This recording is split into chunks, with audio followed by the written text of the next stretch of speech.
কামরুল ইসলাম সাঈদ বলে না, কামরুল ইসলাম সাঈদ বলে না, আমি যদি মিথ্যা ব্যাখ্যা করি আমার জিহ্বাটা কেটে দাও, আমি যদি মিথ্যা ব্যাখ্যা করি আমার কণ্ঠ স্তব্ধ করে দাও। আমি বলি না, আমার আল্লাহর কোরআন বলে যারা নাকি ঈমানদার তারা আন্দোলন করে, সংগ্রাম করে, জিহাদ করে, তারা সব করে আল্লাহর রাস্তায়। কত ঠিক কিনা বলে?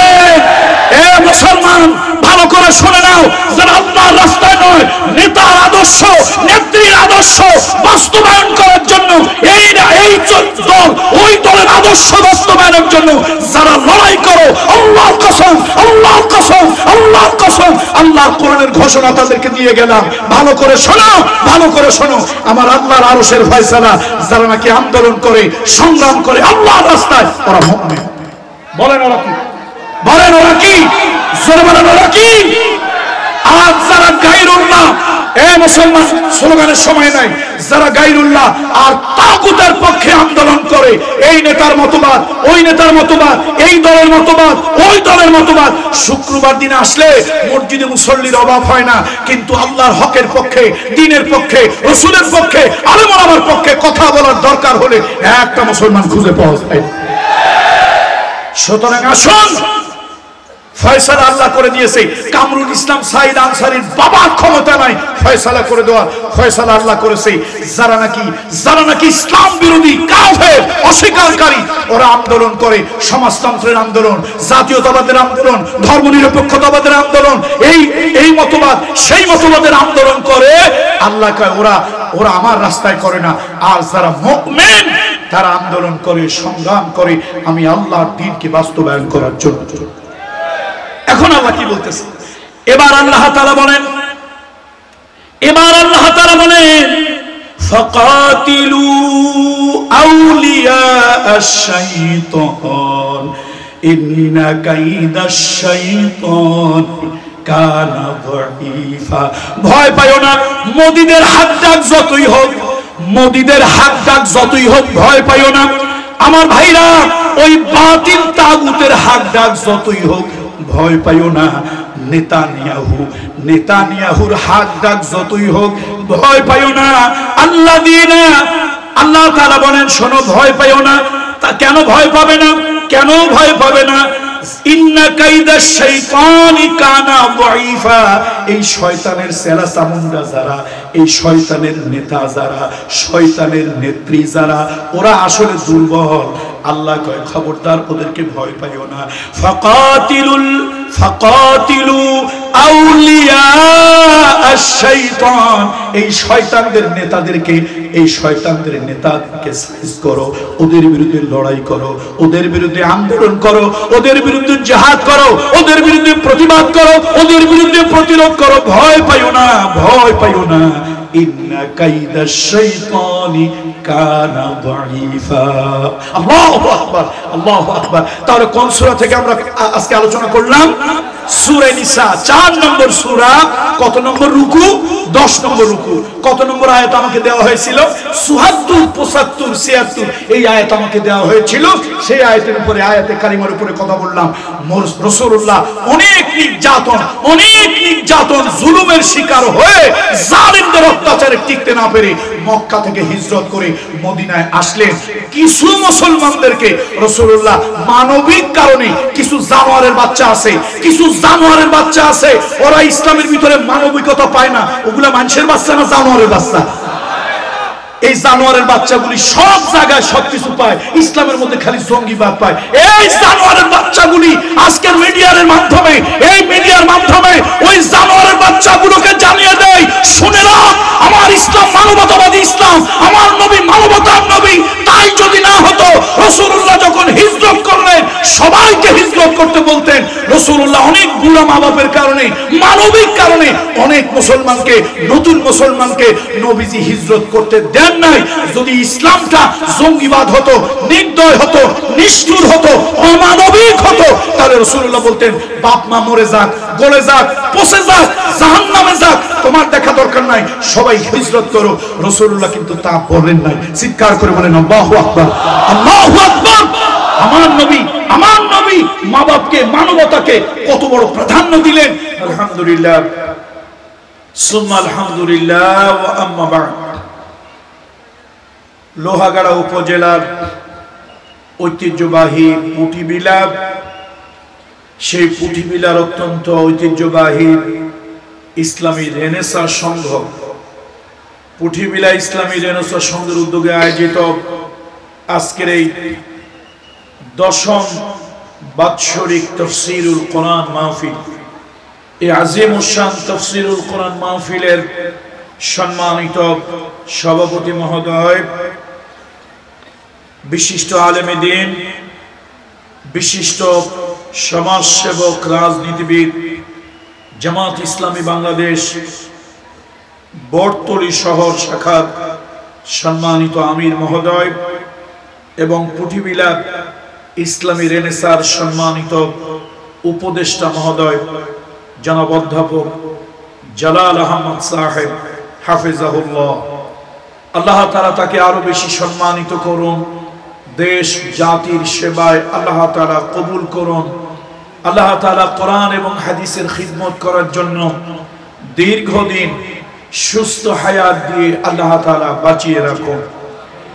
আজকের মাহফিলের প্রধান অতিথি যিনি হিসাবে আসন যিনি অলংকৃত করবেন, সমগ্র বাংলাদেশের গৌরব, একজন নির্লোভ জননেতা, মাটি ও মানুষের সাথে যার সম্পর্ক, এরকম বলিষ্ঠতার, বলিষ্ঠ কণ্ঠের অধিকারী এবং সাতকানিয়া লোহাগাড়া শুধু নয়, দক্ষিণ চট্টলার বীর পুরুষ, সিংহ পুরুষ জনাব আলহাজ শাহজাহান চৌধুরী সাহেব হাফেজাহুল্লাহ, আল্লাহ তাআলা এই জাতি, দেশের সেবা করার জন্য তার মতো উত্তম চরিত্র, উত্তম মানসিকতা, জনদরদি একজন নেতাকে আল্লাহ তাআলা কবুল করুন। আজকের মাহফিলের সম্মানিত উলামায়ে কেরাম, বিশেষত আমার পরে আমার অত্যন্ত স্নেহের, আমাদের অনুজ, বাংলাদেশের আলোড়ন সৃষ্টিকারী বক্তা মুফতি আমির হামজা সাহেব সহ অন্যান্য যারা বক্তব্য রেখেছেন, রাখবেন, সকলের প্রতি আল্লাহ তাআলা রহম করুন, দীর্ঘ সুস্থ নেক হায়াত আল্লাহ তাআলা দান করুন। আমার সামনে আপনারা যারা বসে আছেন, দিনদার, ইমানদার, পরহেজগার মুসল্লিরা, তারুণ্যের উচ্ছ্বাস উদ্দীপনায় ভরপুর কিশোর তরুণ যুবকেরা, পর্দার আড়ালের সম্মানিতা মা ও বোনেরা, আমি সকলের প্রতি শ্রেণী মোতাবেক শ্রদ্ধা, ভালোবাসা ও স্নেহ জ্ঞাপন করছি। আসুন আমরা সকলে আল্লাহ তাআলার শুকরিয়া আদায় করি, সকলে পড়ি আলহামদুলিল্লাহ। আল্লাহ তাআলার শুকরিয়া। এই মজলিসটা, এই মাহফিলটা কিন্তু সাধারণ যেন তেন কোনো মাহফিল নয়, এবং এইটা কোনো ক্ষেত বা মাঠ নয়। এখন এই মুহূর্তে এর পরিচয় হলো এটা মহামহিম আল্লাহ তাআলার মজলিস। বলুন সুবহানাল্লাহ। মাজালিসুল কোরআন, মাজালিসুল্লাহ। কোরআনে কারীমের মজলিস হলো স্বয়ং আল্লাহ তাআলার মজলিস। বলুন আলহামদুলিল্লাহ। আল্লাহ তাআলার শুকরিয়া যে আল্লাহ তাআলা আজকের মাহফিলে আমাদেরকে আসার সুযোগ দিয়েছেন। কালামুল্লাহ শরীফের 4th সূরা 10 নম্বর রুকু, সূরা নিসা 74 নম্বর আয়াতে কারিমা থেকে আমি তেলাওয়াত করেছি। আমাকে আলোচ্য বিষয় এখানে নির্ধারণ করে দেওয়া হয়েছে। বক্তাকে যখন আলোচ্য বিষয় নির্ধারণ করে দেওয়া হয়, একটা ডিমার্কেশন এরিয়া দিয়ে দেওয়া হয়, তখন এই আলোচনা বা এই নির্ধারিত বিষয় সাবজেক্টের বাইরে তার যাওয়া উচিত নয়। তো যেহেতু আমার জন্য একটা গ্রামের ভাষায় বলে আইল দিয়ে দেওয়া, আইল বললে ভালো বুঝেন তাই না, একটা আইল যখন আমার জন্য দিয়ে দেওয়া হয়েছে, 4th সূরা, সূরা নিসা 10 নম্বর রুকু 74 নম্বর আয়াতে কারিমা থেকে আমাকে আলোচনা করতে বলা হয়েছে। অত্যন্ত গুরুত্বপূর্ণ আলোচনা। মাহফিল ইন্তেজামিয়া কমিটিকে আমি হৃদয় থেকে উষ্ণ অভিনন্দন জানাচ্ছি যে তারা আমাকে একটু আগে দিয়েছে, তারা তাদের কথা রক্ষা করেছে। অনেক কমিটি কথা রক্ষা করে না। আমার আগামীকালকে দুপুরে একটা বিশাল নির্বাচনী জনসংযোগ আছে এবং একটা সমাবেশ আছে যেখানে বাংলাদেশ জামাত ইসলামের সম্মানিত সেক্রেটারি জেনারেল মেহমান হিসেবে যাবেন। তো আমি বারবার এদেরকে বলেছিলাম, আল্লাহর শুকরিয়া এবং আমি হৃদয় থেকে তাদেরকে ধন্যবাদ জানাচ্ছি। মাল্লাম ইয়াশকুরিন নাস ফালাম ইয়াশকুরিল্লাহ। মানুষের কৃতজ্ঞতা যারা আদায় করতে পারে না, মহামহিম আল্লাহ তাআলার কৃতজ্ঞতাও তারা আদায় করতে পারে না। আমি ধন্যবাদ জানাচ্ছি রেনেসা সংঘকে, পুটিবিলাপ যে রেনেসা সংঘ, তারা তাদের কথা রেখেছে। আমি অনুরোধ করছিলাম বারবার যে আমাকে একটু তাড়াতাড়ি দিলে, যেহেতু চিটাগং তারপরে ঢাকা, এরপরে ঢাকা থেকে কম করে হলো আমার 3 ঘন্টার জার্নি। তো আল্লাহ তাআলা তাদের প্রতি উত্তম আচরণ করুন, আল্লাহ তাআলা তাদের প্রতি রহম করুন। আমি আজকে আর কোনো ভূমিকায় যাব না ভাই, একদম সরাসরি কালামুল্লাহ থেকে কথা বলা শুরু করব। বলুন তো আমরা কোন সূরা থেকে আজকে কথা বলবো? সূরা নিসা। নারী গোষ্ঠী, নারী সম্প্রদায়, পৃথিবীতে যা কিছু কল্যাণকর অর্ধেক তার গড়ি আছে নারী, অর্ধেক তার নর। আল্লাহ তাআলা জান্নাতের ভিতরে আদম আলাইহিস সালামকে সৃষ্টি করেছিলেন। শুধু যদি আদম আলাইহিস সালামকে সৃষ্টি করেই আল্লাহ তাআলার ভালো লাগতো বা আদমের ভালো লাগতো, আল্লাহ তাআলা হাওয়া আলাইহিস সালামকে সৃষ্টি করতেন না। আদম আলাইহিস সালামের সঙ্গিনী হিসাবে আল্লাহ তাআলা মা হাওয়া আলাইহিস সালামকে সৃষ্টি করলেন। এই পৃথিবীতে প্রথম নারী সৃষ্টি হলো এবং পুরুষের তিনি জীবন সঙ্গী হলো। আল্লাহ তাআলা সে নারী সম্প্রদায়কে মূল্যায়ন করার জন্য, নারী সম্প্রদায়ের ইজ্জতের জন্য কোরআন শরীফের ৪৪ নম্বর সূরাটা দেওয়া হয়েছে নারী সম্প্রদায়ের নামে। কোরআন শরীফে কোন কোন সূরা তার আলোচ্য বিষয়ের উপরে কেন্দ্র করে সূরার নামকরণ করা হয়, কোথাও বা সূরার একটা ছোট্ট শব্দের জন্য সূরার নামকরণ করা হয়। তাসমিয়াতুল কুল বিইসমে জুস। এই সূরার মধ্যে নারীদের ব্যাপারে অধিক আলোচনা করা হয়েছে। পর্দার যে সকল সম্মানিতা মা এবং বোনেরা আছেন, যেই সূরার মধ্যে সবথেকে বেশি নারীদের ব্যাপারে আল্লাহ তাআলা আলোচনা করেছেন, ওই সূরার নাম হলো সূরা নিসা। শুধু নারীদের ব্যাপারে কথা বলেননি আল্লাহ তাআলা। সূরা নিসা এবং সূরা আলে ইমরান অনেক সামাজিক রাষ্ট্রীয় বিধিবিধান, শরীয়তের অনেক বিধিবিধান এই দুই সূরার মধ্যে আল্লাহ তাআলা দিয়েছেন। বলুন সুবহানাল্লাহ। পর্দার আড়ালের মায়েদেরকে বলি, নারী জাতিকে বলি, মহিলাদেরকে বলি, আল্লাহ তাআলা কোরআন শরীফের ভিতরে 114 সূরা দিয়েছেন। 114টা সূরার মধ্যে পুরুষ জাতি, পুরুষ সম্প্রদায়ের উপরে কোন সূরা আল্লাহ তাআলা দেন নাই। কালামুল্লাহ শরীফের সবশেষ সূরার নাম হলো সূরা নাস। বলুন সবশেষ সূরার নাম কি? সূরা নাস। মানব গোষ্ঠী। তাহলে এই জায়গায় মানব গোষ্ঠীর ভিতরে নারী আছে, পুরুষ আছে। দেখেন আল্লাহ তাআলা নারীদেরকে ভালোবাসেন, নবী মুহাম্মদ রাসূলুল্লাহ নারীদেরকে ভালোবাসেন, ইসলাম নারীকে সম্মান দিয়েছে। আমার দেশের নারীরা শুধু বামপন্থী আর রামপন্থীদের পিছনে দৌড়ায়, শরীয়তের পিছনে, আলেমদের পিছনে দৌড়ায় না। তারা জানে না কোরআন তাদেরকে কতটা সম্মান দিয়েছে। বলুন আল্লাহ। তাহলে আজকে আমরা যেখান থেকে আলোচনা করব সেই সূরাটা কোন সূরা? সূরা নিসা। নারী জাতি, নারী সম্প্রদায়, তাদের নামে সূরা। এই সূরার কত নম্বর রুকুর মধ্যে থেকে আমরা কথা বলবো? 10। কত নম্বর রুকু? 10 নম্বর রুকু এবং 74 নম্বর আয়াতে কারিমা থেকে আমরা কথা বলবো। এই আয়াতটা মূলত মদিনা মুনাওয়ারায় কিছু মুনাফিকদেরকে ইঙ্গিত করে আল্লাহ তাআলা দিয়েছেন। কিছু মুনাফিক আছে, এদেরকে চেনা বড় মুশকিল। মুনাফিকরা হলো বর্ণচোরা, মুনাফিকরা হলো বর্ণচোরা। ওদেরকে চিনে বের করা খুব মুশকিল। এই জন্য কোরআন শরীফের শুরুতে সূরা বাকারায় আল্লাহ তাআলা ঈমানদারের পরিচয় দিয়েছেন 3 আয়াতে, আর মুনাফিকদের পরিচয় দিয়েছেন 13 আয়াতে। আল্লাহু আকবার। অর্থাৎ মুনাফিকেরা আমাদের ভিতরেই থাকে, আমাদের সাথেই থাকে, আমাদের কমিউনিটিতে থাকে, কিন্তু বেটা মুনাফিক তাকে চেনা বড় মুশকিল। মুনাফিকেরা যখন যেই গাছে যায় সেই গাছের রং ধরে, যেই পাত্রে যায় সেই পাত্রের আকার আকৃতি ধারণ করে, যখন যেই সরকার ক্ষমতা আসে তখন তাদের সামসামি করে। এগুলো কাদের চরিত্র? জোরে বলেন, কাদের চরিত্র?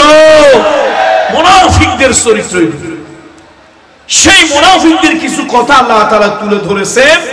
মদিনার কিছু মুনাফিকেরা খুব বারবার কথায় কথায় তারা জিহাদের কথা বলে, কথায় কথায় জিহাদের কথা বলে। বিভিন্ন সময় রাসূলুল্লাহ যে জিহাদের ডাক দিয়েছে, মুনাফিকেরা জিহাদের আগে খুব তরবারি ধার দেয়, তারপরে ঘোড়াকে খাওয়ায় দাওয়ায় রেডি করে, মোষে তেল দেয়, কিন্তু আসলে তারা কোন জিহাদে যায় না।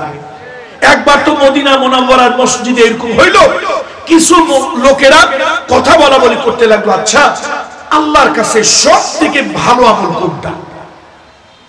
চলো আমরা নবীজির কাছে জিজ্ঞেস করি, আল্লাহর কাছে সব থেকে প্রিয় আমল কোনটা?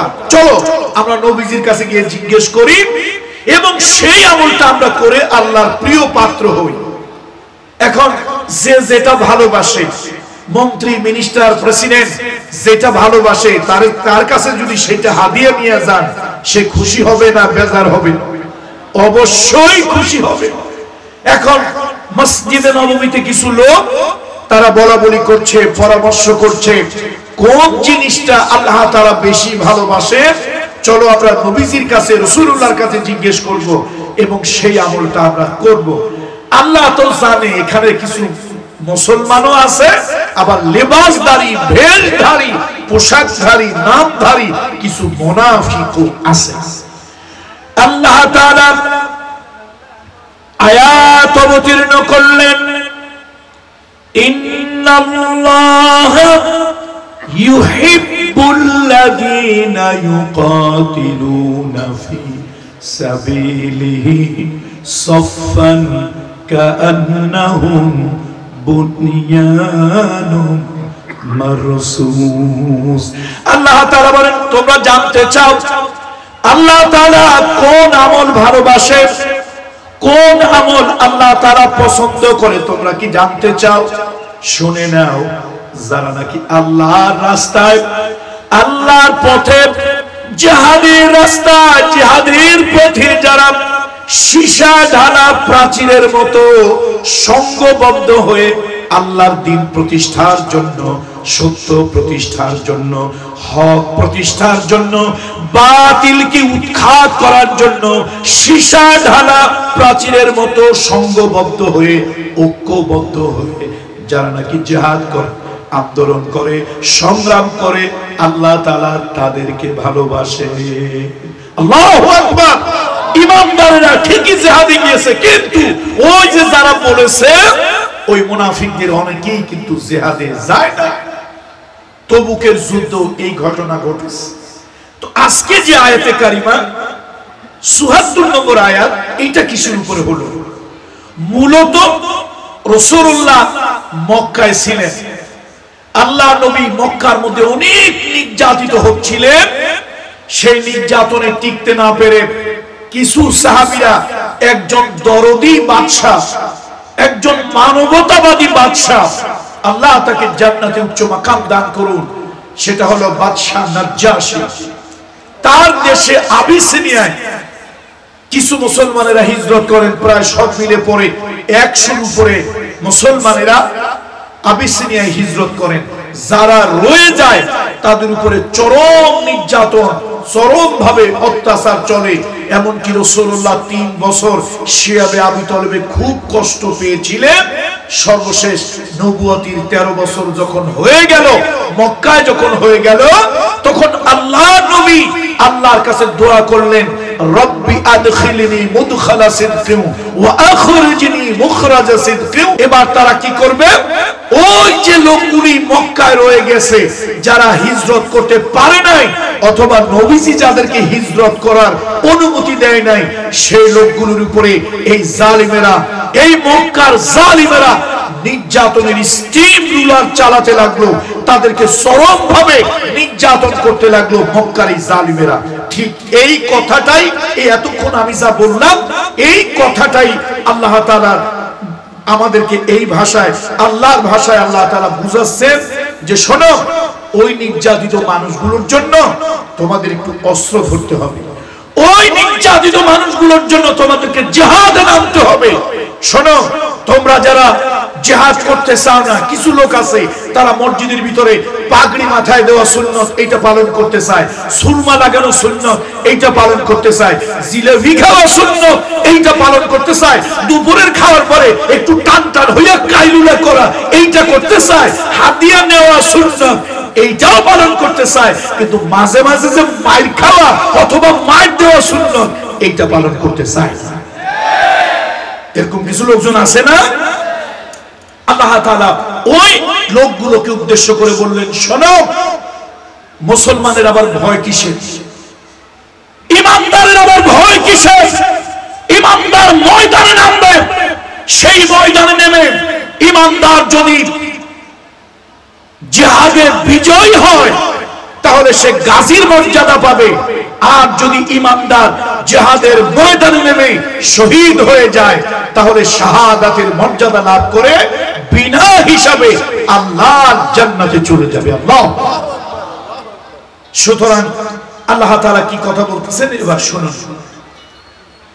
ফালইউকাতিল ফি সাবিলিল্লাহিল্লাযীনা ইয়াশরুনাল হায়াতাদ দুনিয়া বিল আখিরাহ।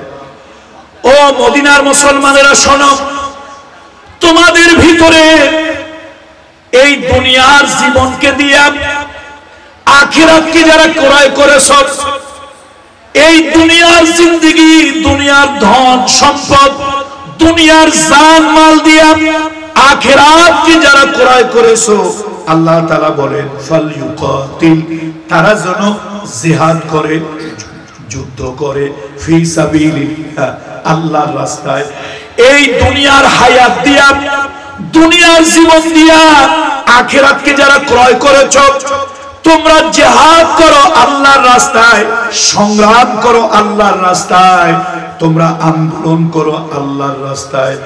ওয়ামান ইউকাতিল, যে শহীদ হয়ে যাবে, ফি সাবিলিল্লাহ, ওই যে আল্লাহর রাস্তায় জিহাদ করতে গিয়া যে শহীদ হয়ে যাবে, ফায়ুকতাল আও ইয়াগলিব, আল্লাহর রাস্তায় জিহাদ করতে গিয়া কেউ যদি শহীদ হয়ে যায় অথবা শহীদ হলো না, যদি বিজয়ী হয়ে যায়, ফাসাউফা নুতিহি আজরান আযীমা, আল্লাহ তাআলা বলেন ভয় করিও না, আল্লাহর রাস্তায়, দ্বীনের রাস্তায়, জিহাদের রাস্তায় তোমরা নামো, ওই জিহাদ করতে গিয়া যদি শহীদ হয়ে যাও আমি আল্লাহর কাছে প্রতিদান পাবে। আর যদি শহীদ না হও, শহীদ যদি না হও, জিন্দা হয়ে যদি বাড়ি ফিরে আসো, তাহলেও আল্লাহর কাছে আজরান আযীমা, উত্তম পুরস্কার পাবে। আল্লাহু আকবার। তাহলে রোহাগারের ভাইরা, পুটিমিলার ভাইরা, আমার কথা কি আপনারা শুনতে পাচ্ছেন? আল্লাহর রাস্তায় জিহাদ করলেন, জিহাদে নামলেন, আল্লাহর রাস্তায় সংগ্রামে নামলেন, সেই সংগ্রামে নেমে যদি শহীদ হয়ে যান সেটাতেও আপনার জন্য কল্যাণ, আবার যদি গাজী হয়ে বাড়ি ফিরে আসেন সেটাতেও আজরান আযীমা, সেটাতেও আল্লাহ তাআলা উত্তম পুরস্কার, উত্তম প্রতিদান দেবে। সুতরাং ভয়ের কোনো কারণ নাই, মরলে শহীদ, বাঁচলে গাজী, আমরা সবাই লড়তে রাজি। স্লোগান কি দেব? একটা স্লোগান কি একটা দেব? আরে এখন তো ভয় নাই, হাউন আঙ্কেলের ভয় কি এখন আছে? তারপরে ওই কি জানো কোন কাকু জানি বলছিল পালাবো না, পালাবো না, তার ভয় নাই। কোন কাকু জানো? কি কাকু? কাউয়া। কাউয়া বলা দরকার নাই, কাউয়া কাদের, এটা বলা দরকার নাই, কাদেরই বলি, কাউয়া দরকার নাই।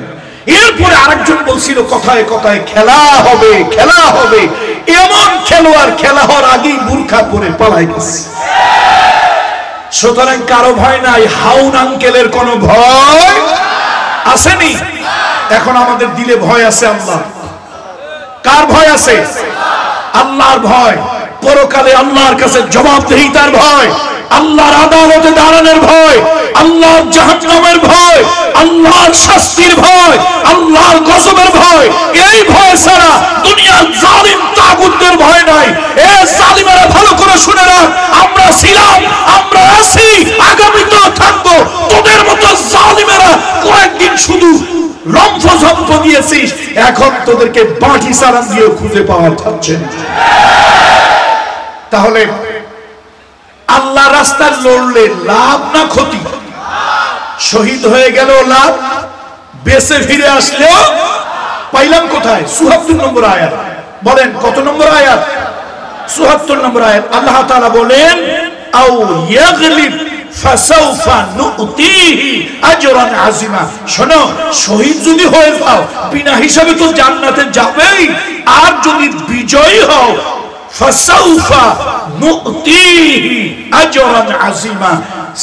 আল্লাহ তাআলা বলেন অতি শীঘ্রই আমি তোমাদেরকে উত্তম উত্তম প্রতিদান, উত্তম পুরস্কার আমি আল্লাহ তাআলা দান করব। দেখেন, আল্লাহ শুধু পরকালের লোভ দেয় নাই, দুনিয়ার কথা আল্লাহ তাআলা বলেছেন। পরকালের শুধু আশ্বাস আল্লাহ তাআলা দেন নাই, দুনিয়ার কথাও বলেছেন।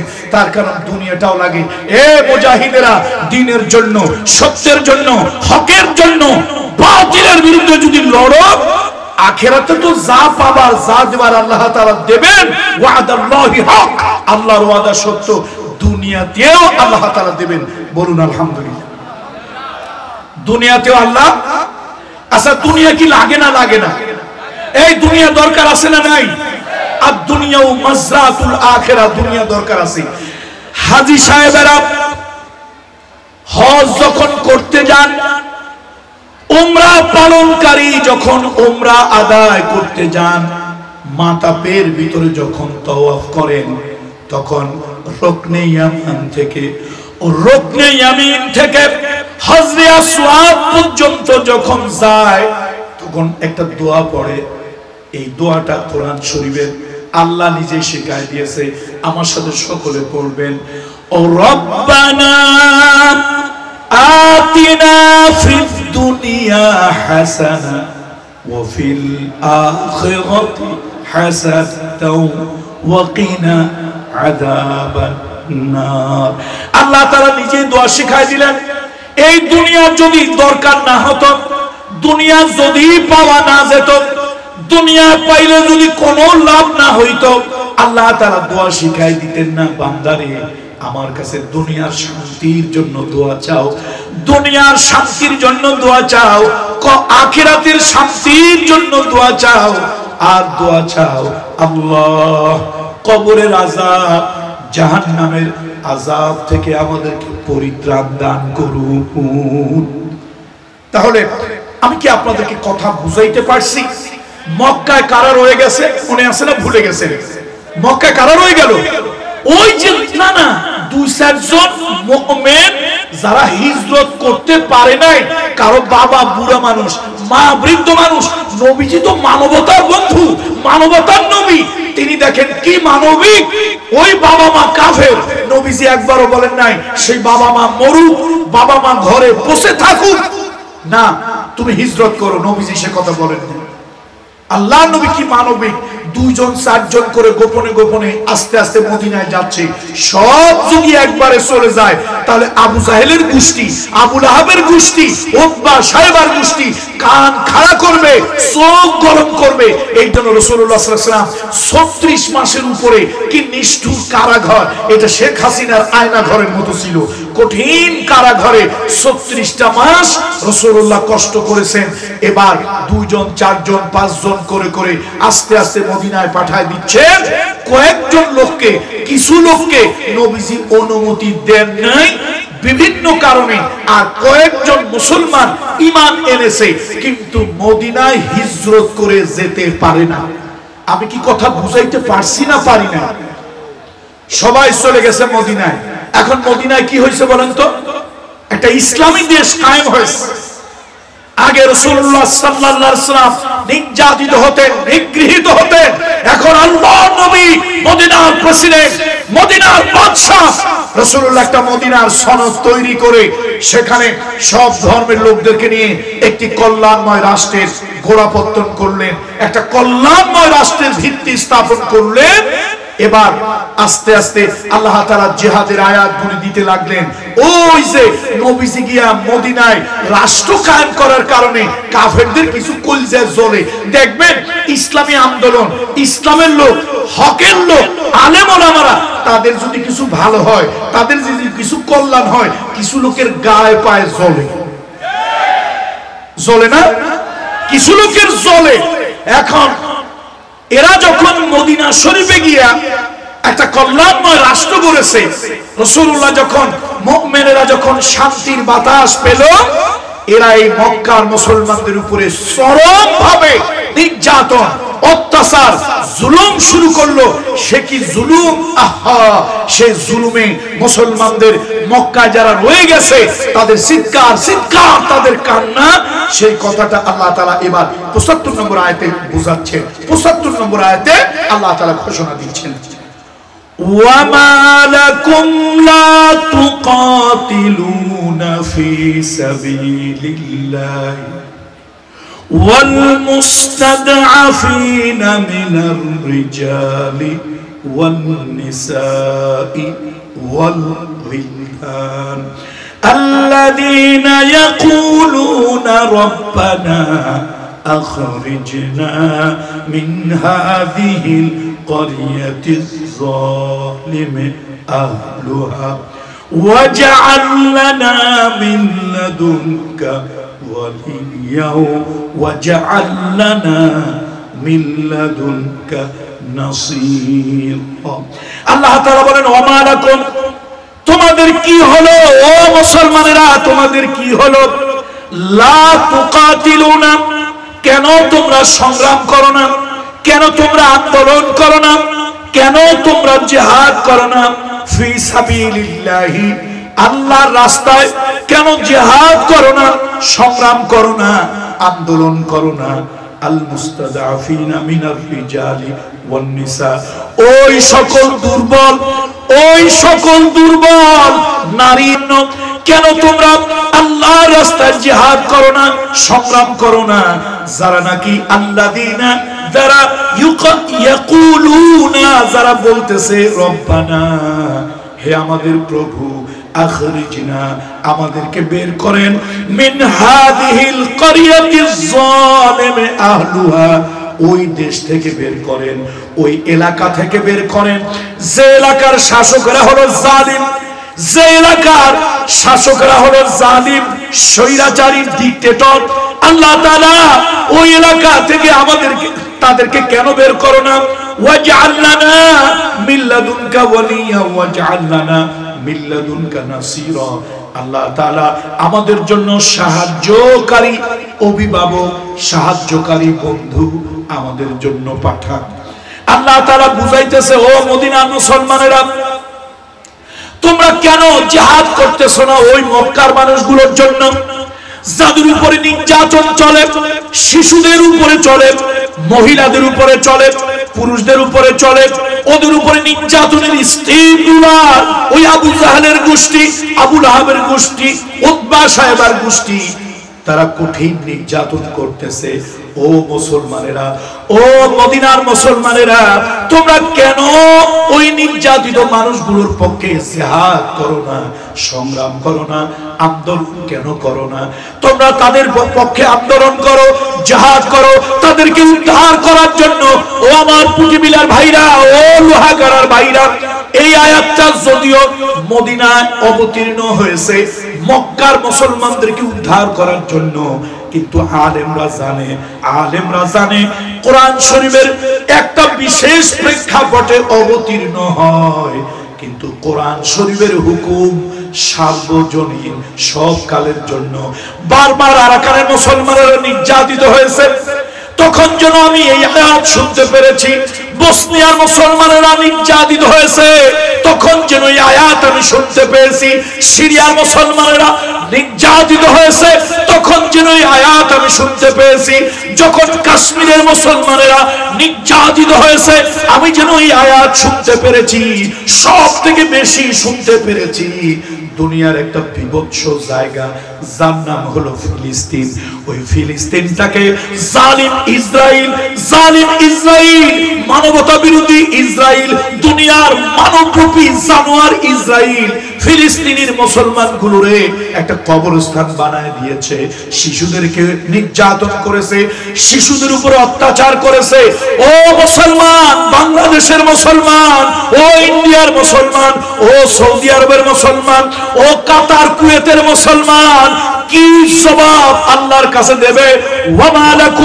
ওয়ামা লাকুম লা তুকাতিলুনা ফি সাবিলিল্লাহি ওয়াল মুস্তাদআফিনা মিনার রিজাল ওয়ান নিসাই ওয়াল বিলদান। তোমরা কেন লড়াই করো না? কেন তোমরা সংগ্রাম করো না? কেন তোমরা জিহাদ করো না? ওই নির্যাতিত মানুষগুলোই, ওই নারীদের জন্য, ওই পুরুষদের জন্য, ওই শিশুদের জন্য যারা আকাশের দিকে দুই কানা হাত তুলে আল্লাহর কাছে ফরিয়াদ করে, রব্বানা আখরিজনা মিন হাযিহিল ক্বরিয়াতিজ যালিমি আহলুহা। আয় আল্লাহ তাআলা, যেই জনপদে আমাদের উপরে নির্যাতন চলতেছে, যেই জনপদে আমাদের উপরে অত্যাচার চলতেছে, আল্লাহ তোমার পক্ষ থেকে দুনিয়ার মুসলমানদেরকে সাহায্যকারী শক্তি হিসেবে পাঠিয়ে দাও। তারা যেন আমাদেরকে সাহায্য করে, আমাদেরকে যেন উদ্ধার করে। কিন্তু দুর্ভাগ্য, দুনিয়ার মুসলমান এখন ভোগ বিলাসে মেতে উঠেছে, দুনিয়ার মুসলমান বাড়ি গাড়ির প্রতি মেতে উঠেছে, দুনিয়ার মুসলমান টাকা পয়সার জন্য মেতে উঠেছে, দুনিয়ার মুসলমান ক্ষমতার লোভে অন্ধ হয়ে গেছে। ওই নির্যাতিত মানুষগুলো, তাদের কান্না মুসলমানের কানে যায় না। আমার আজও মনে হয় আয়াত অবতীর্ণ হয়েছে 1450 বছর আগে, কিন্তু আমার মনে হয় যখন পৃথিবীর কোন প্রান্তের মুসলমানদের কান্নার আওয়াজ যখন আমার কানে আসে, তখন আমার কাছে মনে হয় আরশ থেকে আল্লাহ যেন ডেকে বলছে, ওয়ামা লাকুম, তোমাদের কি হলো? তোমরা কেন জিহাদ করো না? কেন তোমরা সংগ্রাম করো না? ওই নির্যাতিত মানুষগুলোর জন্য, ওই নিগৃহীত মানুষগুলোর জন্য, ওই বঞ্চিত নারী শিশুদের জন্য কেন তোমরা জিহাদ করো না? কেন জিহাদ করো না? ও মুসলমান, যারা এই দুনিয়ার হায়াতের বিনিময়, দুনিয়ার জীবনের বিনিময় আখিরাতে জান্নাত কিনেছো, দুনিয়ার হায়াতের বিনিময় আখিরাতকে যারা কিনেছো, তারা ভয় পাইও না, লড়াইতে নামো, সংগ্রামে নামো। যদি তুমি মারা যাও, শাহাদাতের মর্যাদা পাবে, বিনা হিসাবে আল্লাহর জান্নাত পেয়ে যাবে। আর যদি তুমি ওই লড়াই থেকে বেঁচে আসো, যদি তুমি ওই লড়াই থেকে তুমি যদি ফিরে আসো, তাহলে আল্লাহ তাআলা গাজীর মর্যাদা তোমাকে দান করবে। ওয়াদাল্লাহি হক, বলেন সবাই, ওয়াদাল্লাহি হক। আমার আল্লাহর ওয়াদা হলো সত্য। আল্লাহ বলছেন, আমি অবশ্যই তোমাদেরকে উত্তম প্রতিদান, উত্তম পুরস্কার দেব। এই দুনিয়াতেও দেব, আখিরাতেও দেব। দুনিয়ায় দেব ইজ্জত, সম্মান, শান্তি দুনিয়ায় দেব, আর আখিরাতে বিনা হিসাবে মর্যাদা দিয়া, সম্মান দিয়া আমি আল্লাহ জান্নাতের মেহমান বানায় দেব। রাসূলুল্লাহ সাল্লাল্লাহু আলাইহি ওয়াসাল্লাম, আল্লাহর নবী একটা জানাজায় গিয়েছেন, রাসূলুল্লাহ একটা জানাজায় গিয়েছেন। কিছু লোকেরা নবীজির সামনে একটা বাধা দিল, ইয়া রাসূলুল্লাহ, ইয়া হাবিবাল্লাহ, এই লোকটার জানাজা আপনি করবেন? আর এই লোকটা এই কাজ করেছে, এই অপরাধ করেছে, ওইটা করছে, এই লোকটার জানাজা আপনি করবেন ইয়া রাসূলুল্লাহ? নবীজি কিংকর্তব্য বিমূঢ়, রহমতের নবী, নিশ্চুপ হয়ে আছে, কি করবেন? মানে অনেকগুলো লোক এই লোকটার জানাজা পড়তে দেওয়ার পক্ষে না। এবার রহমতের নবী উঠে বলেন, এই তোমাদের ভিতরে এই লোকটা কোন ভালো কাজ করছে, এরকম কোন জানা, কোন নজির, কোন দৃষ্টান্ত তোমাদের কাছে আছে?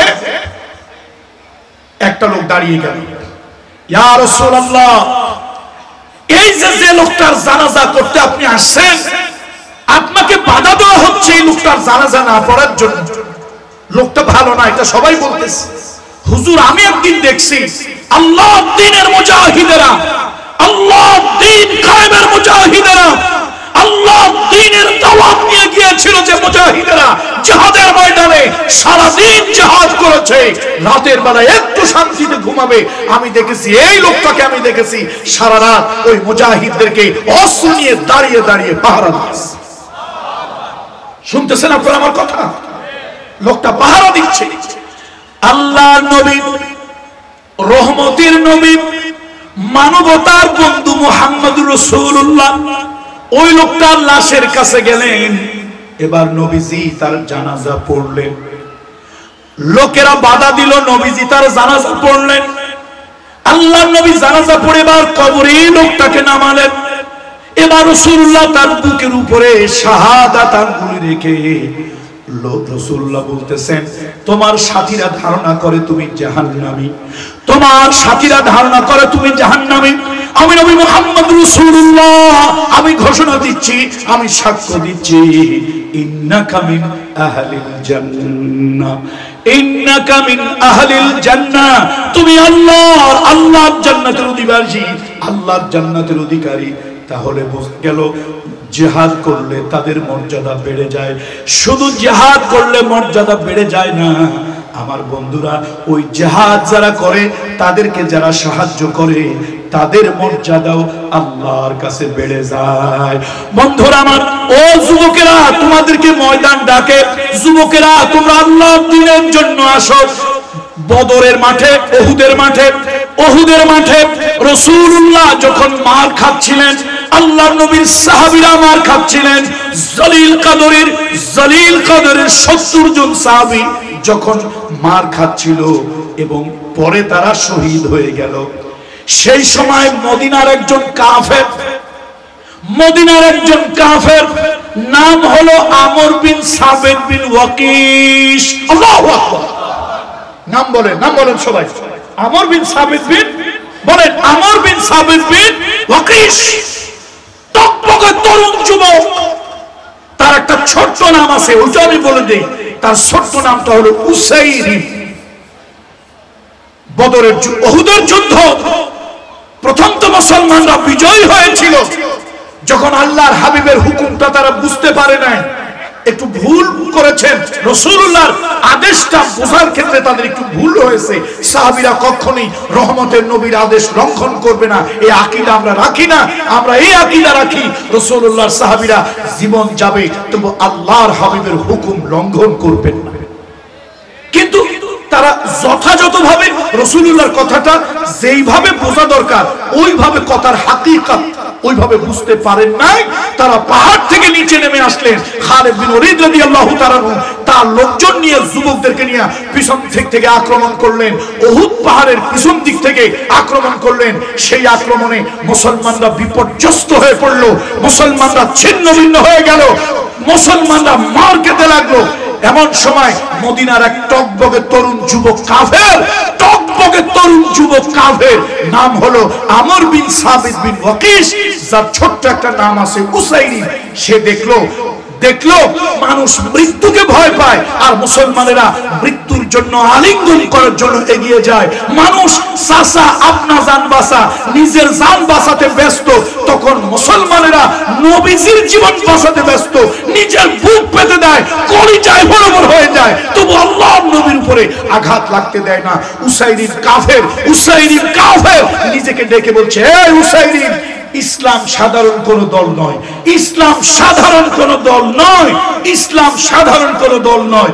মুহাম্মদুর রাসূলুল্লাহ সাল্লাল্লাহু আলাইহি ওয়াসাল্লাম সাধারণ কোন নেতা নয়। এবার তিনি কি করলেন? তার অন্তরের পর্দা খুলে গেল। তিনি চিন্তা করলেন, না, আমি ইসলাম গ্রহণ করব, আমি নবী মুহাম্মদুর রাসূলুল্লাহ পক্ষে আমি কাজ করব। এই চিন্তা করে উসাইরিব বাড়ি চলে গেল। যুদ্ধের পোশাক পরলো, তরবারি নিল, ঢাল নিল, এবার দ্রুতগামী ঘোড়া নিয়ে উসাইরিব ময়দানে চলে আসলো। যুদ্ধে যখন নামবে হঠাৎ তার মনে হলো আমি কি মুসলমান না মুশরিক, মুমিন না কাফের। তিনি আকাশের দিকে তাকিয়ে বলেন, হে আরশের মালিক, আমি তোমার উলুহিয়াত, তোমার রুবুবিয়াত আমি মেনে নিলাম, তোমার নবী মুহাম্মদ রাসূলুল্লাহ নবুয়ত আমি মেনে নিলাম। এখন দুঃসময়, এই সময় নবীর পক্ষে, নবীকে সাহায্য করার জন্য এই জিহাদে আমি নামতেছি। যদি আমি মরে যাই, আমি ঈমান এনেছি, এই কথাটা তুমি রাসূলুল্লাহকে জানিয়ে দেবে, আর না হলে আমাকে ঈমানের ঘোষণা দেওয়ার সুযোগ দেবে। এই বলে ওই আমর বিন সাবিত বিন ওয়াকিস জিহাদের ময়দানে, উহুদের ময়দানে নেমে গেলেন। প্রাণপণ যুদ্ধ হলো, সেই যুদ্ধে তিনি শাহাদাত বরণ করলেন। অনেক লম্বা ঘটনা, লম্বা ইতিহাস, সেদিকে আমি যাব না। আপনারা জানেন, আমরা জানি, রাসূলুল্লাহ যখন একটু সুস্থ হলো, হাবিবে কিবরিয়া রহমতের নবীকে বলা হলো, ইয়া রাসূলুল্লাহ, এখন আমরা কি করব? মৃত্যুর মিছিল, শাহাদাতের মিছিল। নবীজি কাঁদতেছেন আর বলতেছেন, যারা আহত হয়েছে আগে তাদেরকে চিকিৎসা দেওয়ার ব্যবস্থা করো, যারা শহীদ হয়েছে তাদেরকে এক জায়গায় করো, আমি শহীদদেরকে উহুদের মাঠে মাটি দেব, এই রক্ত মাখা জামা কাপড় নিয়েই তাদেরকে মাটি দেব। কিয়ামতের ময়দানে তারা এটা উঠবে, আর সব শহীদের সর্দার হবে আমার চাচা সাইয়্যিদুশ শুহাদা আমির হামজা রাদিয়াল্লাহু তাআলা। সাহাবীরা এবার কাজে লেগে গেল। যারা আহত হয়েছে, হাত ভেঙেছে, পাও কেটেছে, চোখ নষ্ট হয়েছে, তাদেরকে আলাদা করা হচ্ছিল। আর শহীদ যারা হয়েছে তাদেরকে আলাদা করা হচ্ছে। এমন সময় সাহাবীরা চিৎকার দিয়ে উঠলো যে একজন কাফেরের লাশ আমাদের ভিতরে। কে কাফের? কয় যে আমর বিন সাবিত বিন ওয়াকিস, এই যুবক তো কাফের, মুশরিক, তার লাশটা এখানে কেমনে আসলো? এই লাশটা যখন ফেলে দেবে, হঠাৎ দেখতেছি এই আমর বিন সাবিত বিন ওয়াকিসের ঠোঁট দুটো নড়তেছে। যুবক বন্ধুরা ভালো করে শোনো, কিশোর বন্ধুরা ভালো করে শোনো, এই যুবকের, এই কিশোরের ঠোঁটটা ভালো করে নড়তেছে। একজন সাহাবী তার এই মৃতদেহের সামনে এই ঠোঁটের কাছে গেল, কানটা লাগাইলো, ও আমর বিন সাবিত বিন ওয়াকিস, তুমি না কাফের? এখানে কেন এলো? কয় আমি কাফের ছিলাম, তবে রাসূলুল্লাহ এই দুঃসময় দেখে জিহাদের ময়দানে আল্লাহর নবীর সাহায্যের জন্য আমি নেমেছি। শোনো, আনুষ্ঠানিক কালেমা আমি পড়তে পারি নাই, আনুষ্ঠানিক তাওহীদ ঘোষণা আমি দিতে পারি নাই, কিন্তু মনে মনে তাওহীদকে মেনে নিয়েছি, আল্লাহ তাআলার রুবুবিয়তকে মেনে নিয়েছি, মুহাম্মদ রাসূলুল্লাহ নবুয়তকে মেনে নিয়েছি। নবীজির দুর্দিনে, রাসূলুল্লাহর দুঃসময়ে, ইসলামের দুঃসময়ে আমি জিহাদের ময়দানে নেমেছিলাম। নবীকে জানাই দিও আমার রূহটা এখন বের হয়ে যাবে, নবীকে জানাই দিও আমি কিন্তু কাফের। আল্লাহ নবীর কাছে জানানো হলো। উসাইরি এই কথা বলতে বলতে দুনিয়া থেকে বিদায় হয়ে গেল। রাসূলুল্লাহর কাছে যখন জানানো হলো আল্লাহর নবী দুর্বল, আল্লাহর নবী হাঁটতে পারেন না, আল্লাহর নবী দাঁড়াতে পারেন না, নবীজির প্রচুর রক্তক্ষরণ হয়েছে, আল্লাহর হাবিবে কিবরিয়া বড় দুর্বল। এমত অবস্থায় দুজন সাহাবীর কাঁধের উপরে ভর দিয়া রাসূলুল্লাহ ওই লাশের কাছে গেলেন। আবু হুরায়রা রাদিয়াল্লাহু তাআলা আনহু, তিনি থেকে হাদিস বর্ণিত। আবু হুরায়রা রাদিয়াল্লাহু তাআলা আনহু থেকে হাদিস বর্ণিত। রাসূলুল্লাহ লাশের কাছে এলেন। ওই উসাইরি যুবক মুজাহিদের বুকের উপরে রাসূলুল্লাহ তার শাহাদাত আঙ্গুলিটা রাখলেন, আর নবীজি আকাশের দিকে তাকালেন, আর রাসূলুল্লাহ বললেন, ইন্নাকা মিন আহলিল জান্নাহ, ইন্নাকা মিন আহলিল জান্নাহ, ইন্নাকা মিন আহলিল জান্নাহ। হাকাদা সালাসা মাররাত। নবীজি তিনবার করে শাহাদাত প্রকাশ করলেন, তুমি জান্নাতি, তুমি জান্নাতি, তুমি জান্নাতি। সাহাবীদের মধ্যে কান্নার রোল পড়ে গেল, সাহাবীদের ভিতরে কান্নার রোল পড়ে গেল। ও উসাইরি, এক ওয়াক্ত নামাজ পড়ো নাই, একটা সিজদা আল্লাহকে দেও নাই, একটা সিজদা আল্লাহকে দেও নাই, অথচ রাসূলুল্লাহ তোমার বুকের উপরে শাহাদাত আঙ্গুলি রেখে আল্লাহ নবী বলেছেন তুমি জান্নাতি। ভাইরা আমার, আবার ভুল বুঝবেন না, তিনি যেহেতু সকালবেলা ইসলাম গ্রহণ করেছিলেন, এই জন্য ফজরের নামাজ তার উপরে ফরজ ছিল না। আবার যোহরের সালাতের আগে তিনি শহীদ হয়ে গেছেন, এই জন্য যোহরের নামাজ তার উপরে ফরজ হয় নাই। যেহেতু এক ওয়াক্ত নামাজ তিনি পড়তে পারেন নাই, তার অর্থ হলো একটা সিজদাও তিনি দিতে পারেন নাই। মুসলিম দুনিয়ায় একজন মুজাহিদ একটা সিজদা যিনি দেয় নাই, এক ওয়াক্ত নামাজ যিনি পড়ে নাই, জিহাদের ময়দানে নবীজির জন্য, ইসলামের জন্য, আল্লাহর জন্য জিহাদের ময়দানে নেমে আসলেন, শহীদ হয়ে গেলেন। আর রাসূলুল্লাহ যার বুকের উপরে আঙ্গুল রেখে জান্নাতের শাহাদাত প্রকাশ করলেন। সেই জন্য বলি ভাইদেরকে, শোনেন, কেন আল্লাহর রাস্তায় জিহাদ করবেন না? আল্লাহর রাস্তায় জিহাদ করুন। ওয়ামা লাকুম লা তুকাতিলুনা ফি সাবিলিল্লাহি আল মুস্তাদআফিনা মিনার রিজাল ওয়ান নিসাই ওয়াল বিলদান আল্লাযীনা ইয়াকুলুনা রব্বানা আখরিজনা মিন হাযিহিল ক্বরিয়াতিজ যালিমি আহলুহা। ওই সকল নারী পুরুষদের জন্য, এইখানে আল্লাহ তাআলা মক্কার নারী পুরুষদের কথা বলেছে, কিন্তু শুধু মক্কার জন্য না, কোরআনের হুকুম হলো আম, কোরআনের হুকুম হলো আম। ওই জায়গায় বিশেষ প্রেক্ষাপটে আয়াত অবতীর্ণ হয়েছে। আজকেও যদি ফিলিস্তিনের মুসলমানদের কান্নার আওয়াজ পাও, আজকেও যদি কাশ্মীরের মুসলমানদের আওয়াজ পাও, আজকেও যদি নির্যাতিত মুসলমানের আওয়াজ পাও, হাসিনার 15.5 বছরে এদেশে হাজার হাজার মুসলমান, হাজার হাজার মানুষের উপরে ইসলামী জামাতের লোকেরা আমাদের ভাই, কওমি মাদ্রাসা আমার ভাই, আলিয়া মাদ্রাসা আমার ভাই, ও টুপিওয়ালা, তোমাদের উপরে জালিমেরা যখন জুলুম করে, তখন জামাত হেফাজত আর তারা আলিয়া কওমি দেখে না, তারা সব সময় আলেমদেরকে টার্গেট করে। জোরে বলেন ঠিক কিনা?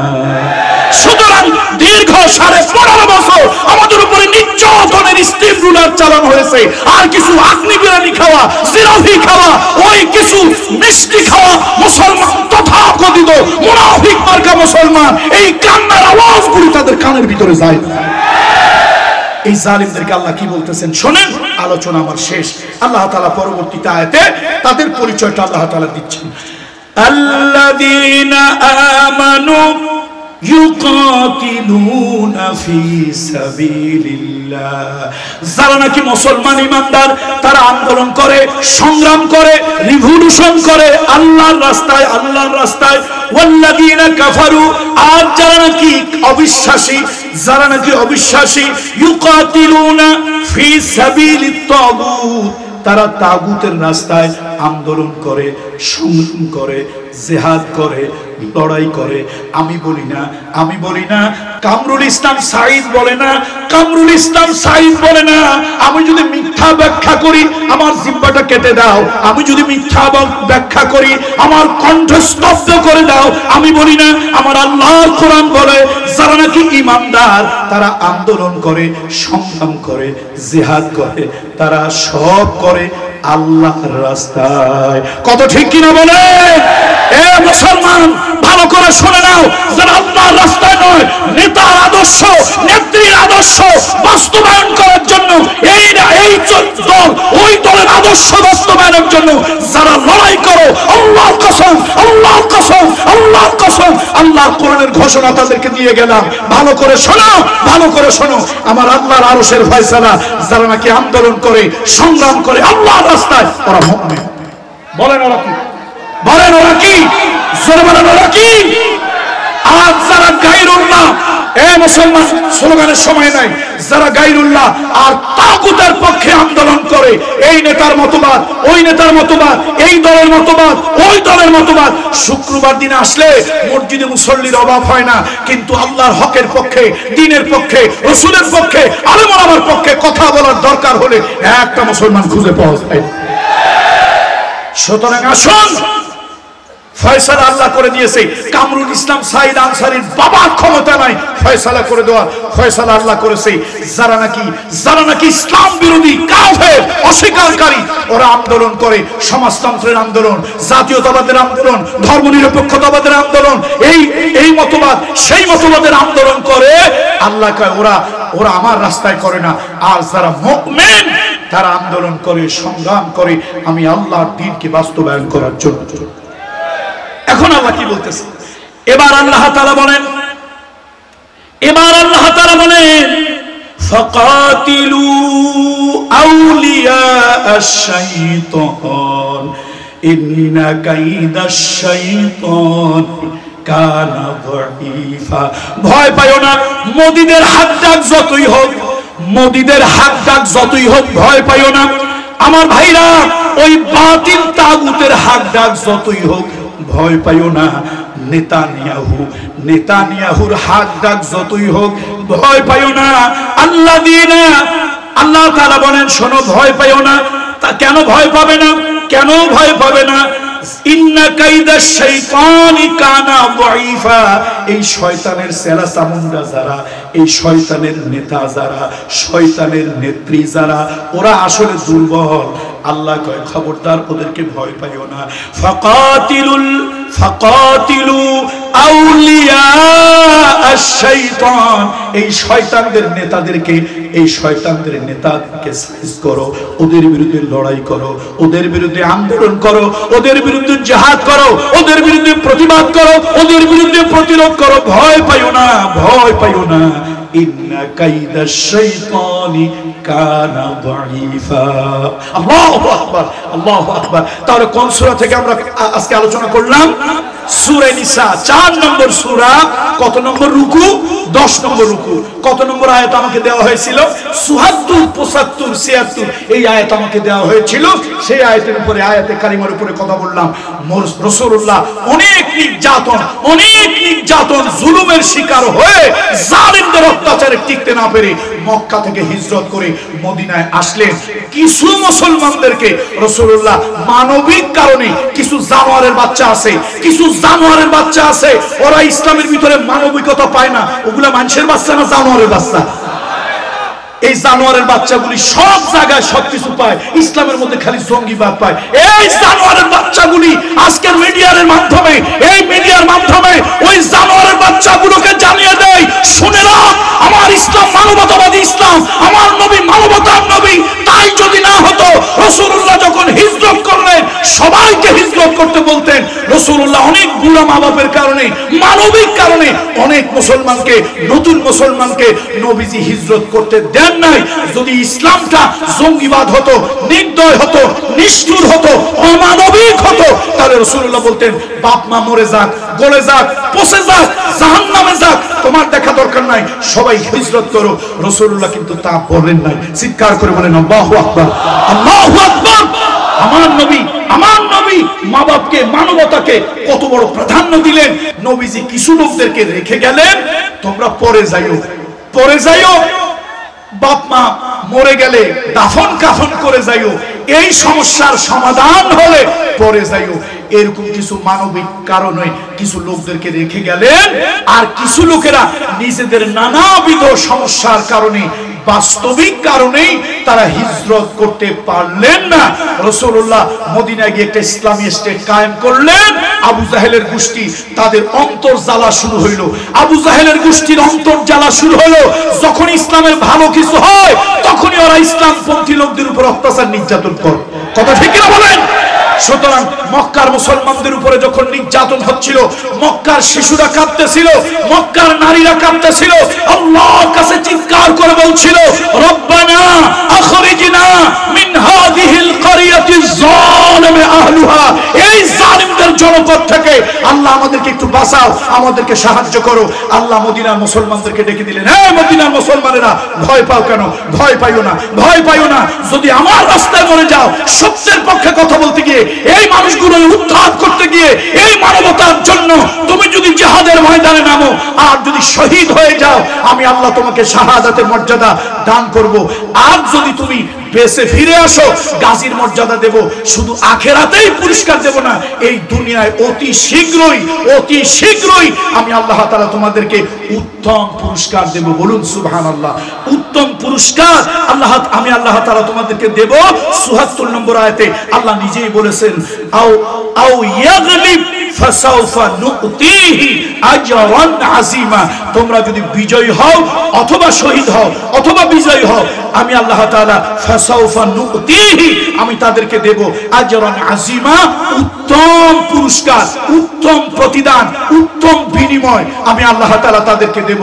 সুতরাং ভয় পাবেন না, ভয় পাবেন না, ভয়ের কোনো কারণ নাই।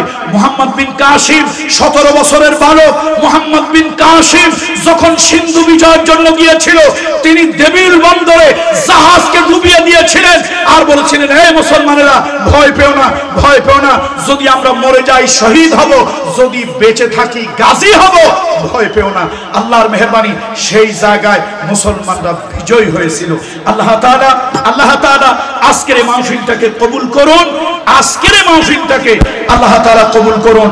আমার স্নেহের আমির হামজা, তিনি আমাদের অগ্রজ, আমাদের অনুজ, আমাদের স্নেহের, আমি তাকে হৃদয় থেকে ভালোবাসি, দোয়া করি আল্লাহ তাআলা তাকে ভালো রাখুন। আমার সাথে আপনাদের আবার দেখা হবে কোন জনপদে, কোন মাহফিলে দেখা হবে। আমার সুস্থতার জন্য দোয়া করবেন। হাদা মা ইনদি ওয়াল ইলমু ইনদাল্লাহ আলাইহি তাওয়াক্কালতু ওয়া ইলাইহি উনীব। ওয়াসসালামু আলাইকুম ওয়া রাহমাতুল্লাহি ওয়া বারাকাতুহু।